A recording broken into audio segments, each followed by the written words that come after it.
बैठकों का दौर चल रहा है। एक तरफ सीएम मुख्यमंत्री चंपाई सोरेन बैठक कर रहे हैं, समीक्षा बैठक कर रहे हैं, वहीं दूसरी तरफ आज कांग्रेस में भी बैठक चल रही है।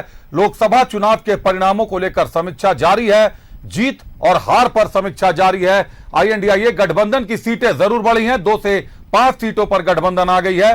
3 जेएमएम के खाते में 3 सीटें गई हैं, वहीं 2 सीटें कांग्रेस के खाते में गई हैं।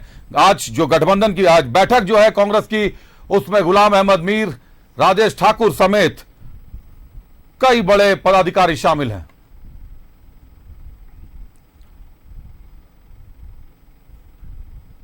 क्या चंपाई मंत्रिमंडल का होगा विस्तार?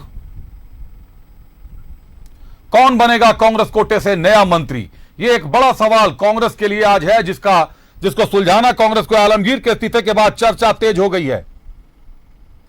जामताड़ा विधायक इरफान अंसारी रेस में सबसे आगे चल रहे हैं, मंत्री बनने के रेस में। अल्पसंख्यक होने का मिल सकता है इरफान को फायदा। महागामा विधायक दीपिका पांडे सिंह भी रेस में। मंत्री के लिए चर्चा में और भी विधायकों के नाम हैं। रामेश्वर उरांव, बन्ना गुप्ता और रामचंद्र सिंह रेस में बताए जा रहे हैं। कांग्रेस विधायक दल के उपनेता हैं प्रदीप यादव।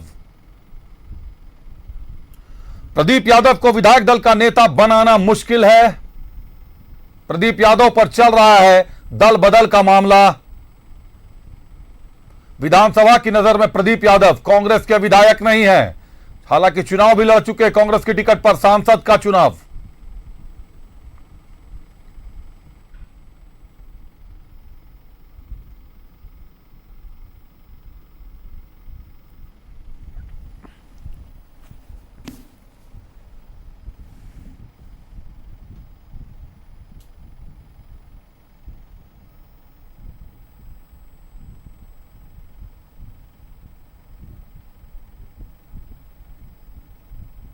तो मंथन का दौर जारी है, समझते हैं। हमारे सहयोगी विपिन उपाध्याय मौजूद है इस वक्त बैठक में, वो खुद शामिल है, जाकर देखे हैं।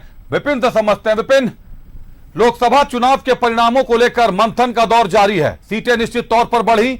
2019 के चुनाव की बात करें तो महज 1 सीट आया था, गीता कोड़ा की सीट मिली थी, गीता कोड़ा शिफ्ट कर गई भाजपा में। इसके बावजूद इस बार कांग्रेस ने 2 सीटें लाई और जेएमएम के खाते में 3 सीटें गई। आईएनडीआईए गठबंधन 5 सीटों पर आ गया। मंथन का दौर जारी है, क्या निकल कर आना है विपिन?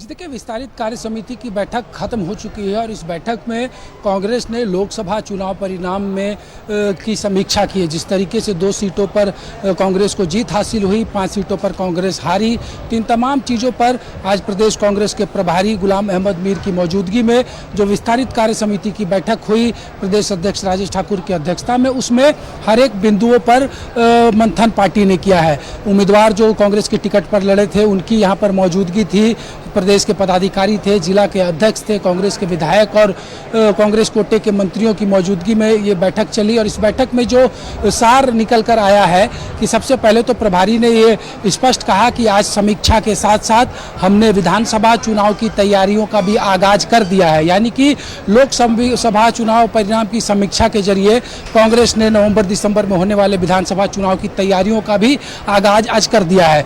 जो बातें उभर कर सामने आई है कि आज की बैठक में जिस तरीके से लोग आए, लोगों ने अपना फीडबैक दिया, तो ग्राउंड लेवल का फीडबैक जानने के लिए प्रदेश कांग्रेस प्रभारी ने लोकसभावार कमेटी बनाने का निर्णय लिया है और ये कमेटी अपने अपने प्रभार वाले लोकसभा क्षेत्र में जाएगी, वहां पर मिली जीत और हार का ग्राउंड स्तर पर आकलन करेगी और 15 दिनों के अंदर ये कमेटी अपना रिपोर्ट कांग्रेस प्रभारी को सौंपेगी और उसके अनुसार आगे समीक्षा जो है वो पार्टी की जारी रहेगी। प्रदेश प्रभारी ने साफ कहा कि टॉप से लेकर बॉटम तक जिसकी भी जवाबदेही थी, सबके कार्यों की समीक्षा पार्टी कर रही है और जो परिणाम आया वो गठबंधन के लिए सुखद है, ये प्रभारी का कहना था। उन्होंने कहा कि हम चाईबासा में पिछली बार जीते थे और ये सीट इस बार भी इंडिया गठबंधन के खाते में गई और मजबूती से इंडिया गठबंधन ने झारखंड में लोकसभा का चुनाव लड़ा। जहां पर निराशा हाथ लगी है उसमें मेहनत और करने की आवश्यकता है ताकि आने वाले समय में जो असेंबली के इलेक्शन झारखंड में होने हैं उसमें इसका परिणाम सकारात्मक तौर पर आए।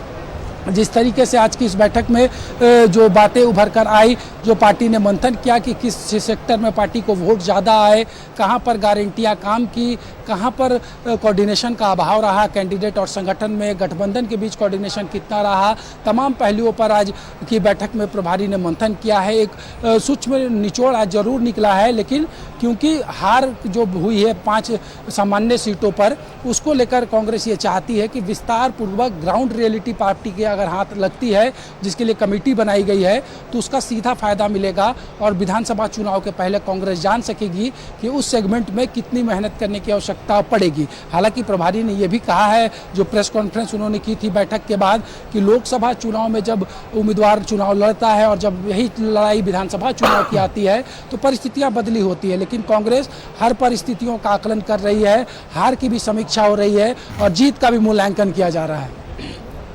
बिल्कुल विपिन, मूल्यांकन जरूरी है और लोकसभा वार अगर कमेटी बनाई जा रही है तो निश्चित तौर पर कुछ अच्छे निर्णय भी निकलकर सामने आएंगे, क्योंकि जिस निकलकर सामने आएगा, विपक्ष जब मजबूत होता है तो निश्चित तौर पर लोकतंत्र मजबूत होता है। एक बैठक और होनी है विपिन आज शाम में। आलमगीर आलम के इस्तीफे के बाद चर्चा तेज है कि कांग्रेस कोटे से मंत्री का पद किसको दिया जाएगा और सीएलपी लीडर किसको बनाया जाएगा, विधायक दल के नेता कौन चुने जाएंगे।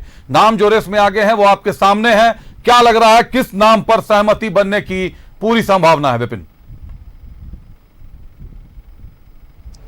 जी देखिए, अचानक से किसी एक डार्क हॉर्स के भी विधायक दल का नेता बनने के नाम की चर्चा काफ़ी तेज़ी से चल रही है।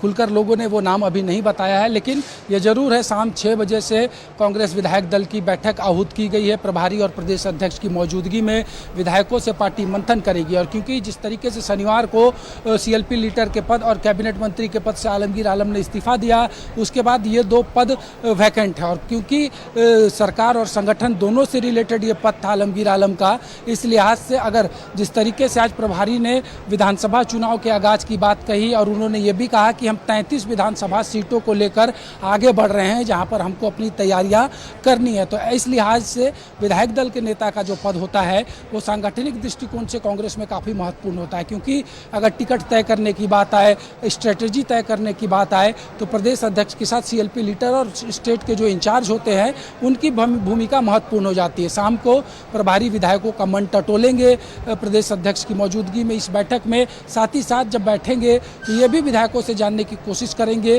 कि जो खाली पड़ा बर्थ है कैबिनेट में चंपई सोरेन का, उसमें कांग्रेस को रिप्लेसमेंट करना है। कांग्रेस के कोटे का वो मंत्रालय है, वो विभाग कांग्रेस के हिस्से का है, तो किसको मंत्री बनाया जाए। जहाँ तक विधायक दल के नेता के नाम की बात करें तो रामेश्वर उरांव, बन्ना गुप्ता का नाम काफ़ी मजबूती से सामने आया है।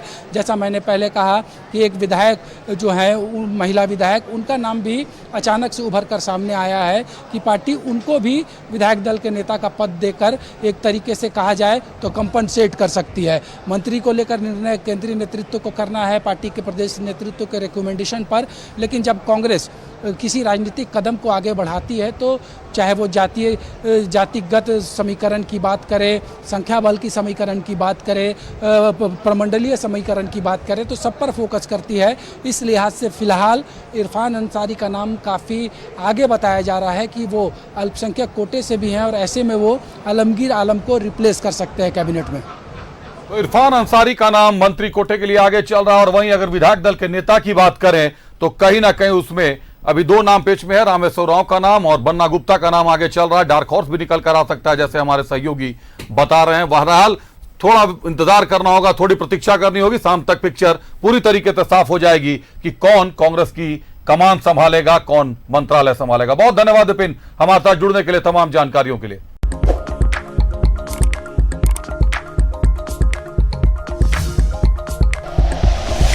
Like and share videos, subscribe करें हमारा चैनल और प्रेस करें बेल आइकॉन। न्यूज़ 11 भारत, सच है तो दिखेगा।